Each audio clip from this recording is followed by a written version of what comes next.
আজকে 13 রকমের মাছ নিয়ে আজকের ভিডিও লাস্ট পর্যন্ত দেখতে থাকুন। অনেক রকমের মাছ, অনেক ভালো ভালো মাছ, তাজা মাছ শেষ পর্যন্ত দেখতে থাকুন। ভালো লাগলে সাবস্ক্রাইব করুন, সঙ্গে থাকুন প্রতিদিন নতুন নতুন ভিডিও পেতে। আমরা প্রতিদিন নতুন নতুন ভিডিও দিই। গ্রাম বাংলার স্তর তাজা মাছের ভিডিও আমরা দিয়ে থাকি। আমাদের এই চ্যানেলে যুক্ত হন। নানা রকমের মাছ দেখবেন, নানা বড় ছোট সব রকমের মাছ।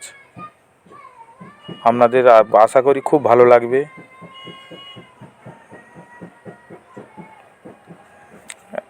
শেষ পর্যন্ত ভিডিও দেখার এবং আমাদের সঙ্গে জুড়ে থাকার জন্য অসংখ্য ধন্যবাদ। আপনাদের দিনটা শুভ হোক, ভালো থাকুন। থাকার জন্য দেখুন কি কেমন হচ্ছে মাছগুলো, সেটা কমেন্টে জানাবেন। তবে আমাদের ভিডিও করতে খুব ভালো লাগবে। গুনে গুনে 13 রকমের মাছ দেখুন। দেখুন কি সুন্দর সুন্দর মাছ, দেখুন জ্যান্ত ভেটকি, মৃগেল মাছ, এগুলো একবার তাজা।